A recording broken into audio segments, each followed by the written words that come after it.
Ahoy there, Captain Benzie here, coming at you with another video for EVE Echoes. And today we're going to be talking about a super new exciting update that was just dropped on the EVE Echoes official Twitter account. Like literally this dropped this morning. I've basically just grabbed some screenshots to talk about this, and in a super excited voice I'm jumping straight on to talk to you all about it. Now this is about something that is coming in August, and you guys know that I have been super hype, super excited for the Arena update in August, and the fact that we should also be getting Mordu's Legion and Sisters of Eve ships, along with things like the Federation Navy Hobgoblins, the various different faction level drones is what I'm trying to say there. But something even more exciting just got dropped on top of all of that, and first things first, the ship that you see on screen now is the Tengu, which is a Tech 3 cruiser in EVE Online. I just need to say right off the bat, the Tengu is not one of the things that's coming. It was just a really cool looking image, and it's kind of related, as you'll see in just a second, but the Tengu and the other Tech 3 cruisers, as far as I'm aware, are not coming in the August update. But what is coming then? Well, let's jump across and have a look. This was the tweet. To add additional value for explorers, you will have the ability to scan down and visit special relic and data sites that contain special rewards. More details will be shared as we get closer to our anniversary update, hashtag EVE Echoes Anniversary, with this cool looking screenshot underneath. And if we actually then have a look across here at that screenshot a bit closer, this is a Relic Site. Now, you may recognise this as technically the thing that you see on the login screen when you first sign into EVE Echoes, and you can kind of see that there used to be one of these between the two stations in the Kriya Lair project. Other than that, though, I've not seen any of these actually in-game, really. But hey, you may have done, you may have spotted one, and I just haven't. This is a Relic Site, and this is really, really cool. This is super exciting for me as an explorer. Basically, in EVE Online, you can scan down Relic Sites and Data Sites, and these have all kinds of different names and different types and different difficulties, and they have various different bits of loot in them. Now, when you go into a Data Site, you'll see that you get things like these comm towers and other things that are kind of the cargo containers that we see in Inquisitor and Scout anomalies. You scan these sites down, you jump into them, and then there are basically these containers that you have to hack into using data analyzers and relic analyzers, depending on the type of thing. And it's like a little hacking mini game where you can then open those up and get some really cool loot, things like blueprints, certain exclusive modules can only be found at these sites, that kind of thing. Now, it was kind of theorized that Inquisitor and Scout anomalies were replacing data and relic sites, and I've talked about this a little bit in the past, fairly recently actually, because when I was going through a load of the new files that I'd found in Fulmination, I found these. A Sisters of Eve Data Analyzer and a Sisters of Eve Relic Analyzer. And it says at the bottom here, a hacking system used to override electronic security systems for both data sites and for relic sites. Now, some of these data sites and relic sites are what I would refer to as semi-safe. You come into them and you've just got the asteroid and the station and the cargoes and things like that you loot and do the minigame.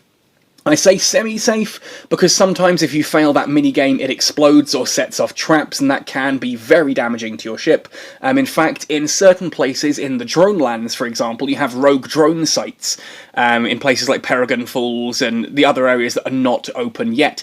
And when you fail those ones, if you fail the hacking minigame, it actually sends out a load of drones, like frigate-sized rogue drones, to try and attack you and take you on. And there are pirate sites as well that have fleets of pirate ships in them and protect their data and things like that, which is where the Tengu kind of comes in. It's a very popular ship in EVE Online for this kind of scanning and exploration because it's got good enough firepower to deal with most of those while still getting in there. Same with things like the Stratios and the Estero and the Nestor and things like that. They are scanning combat ships. That's why they've got scanning things and combat, because they're designed to basically fly into these sites and deal with any of the NPCs that are there, whilst then actually doing the hacking minigame, etc., and looting it. It's why things like the Probe Covert Ops and these other explorer kind of ships tend to have large cargo holds, because you're flying them into these sites and looting them.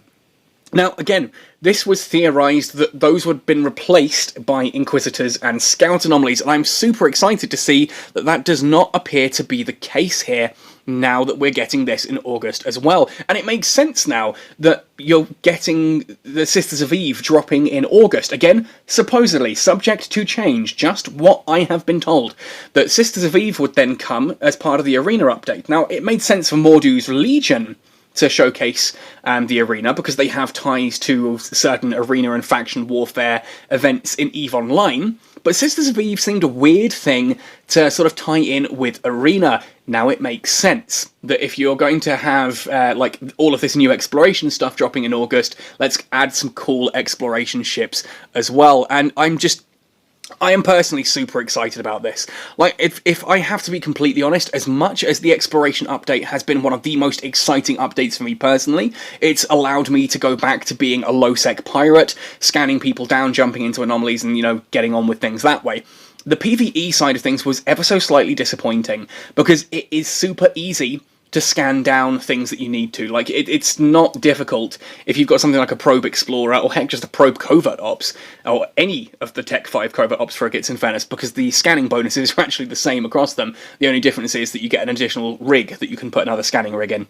But if you're using those, and you're scanning down PvE anomalies, a Tech 5 frigate with some scanning rigs and proper scanning training can get every single dead space in the game right now. And so there's not much challenge in that, and it's kind of one of those you kind of fly around and you find them and you maybe sell them to your alliance.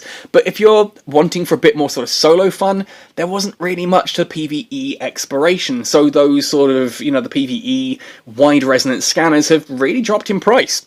Now, there looks like there is a reason to actually have those and to go around sort of solo. You can fly into a system, you'll be able to scan down relic and data sites, jump into them, clear them of any rats if there are any, or heck, use your Covert Ops cloak to zoom up to the cargo containers, that kind of thing. Then hopefully we get the cool little hacking minigame, and then you open it, you get your loot, and you can rush off to safety.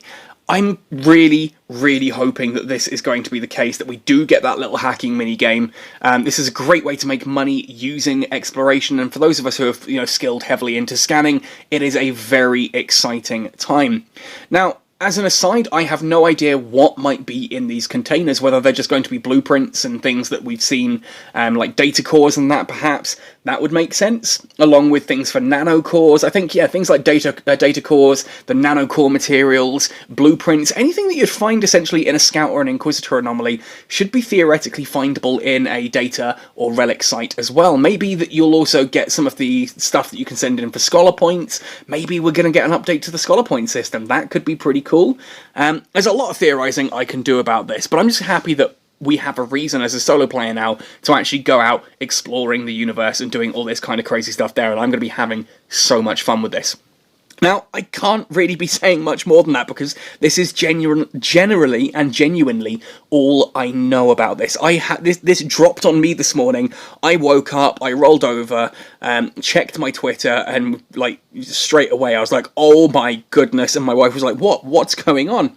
And I explained, and then she just kind of gave me this dead smile, put the kettle on and said nothing other than, you know, how dare you wake me up, in her eyes. But hey, the point I'm getting at is this is super exciting news for me. I hope it's exciting news for you folks as well. I will, of course, have a Catskull Academy on this as soon as we know what's going on and once I've got to grips with it all. I am just so excited about this, and more details to be shared, so keep an eye on this channel. Subscribe, make sure you ding that notification bell, change it to all, that way you won't miss any update when we have more information about relic and data sites. Yeah. Otherwise, if you have any questions, if you have any sort of, you know, points you think are worth mentioning, drop them in the comment section below. I'm super excited. I want to be talking about this with a load of people, and I hope you guys are excited too. So let's have a chat about all of this. Anyway, folks, thanks for watching this one right the way to the end and letting me gush a little bit about how happy I am that exploration is getting expanded. Happy sailing, and see you in New Eden!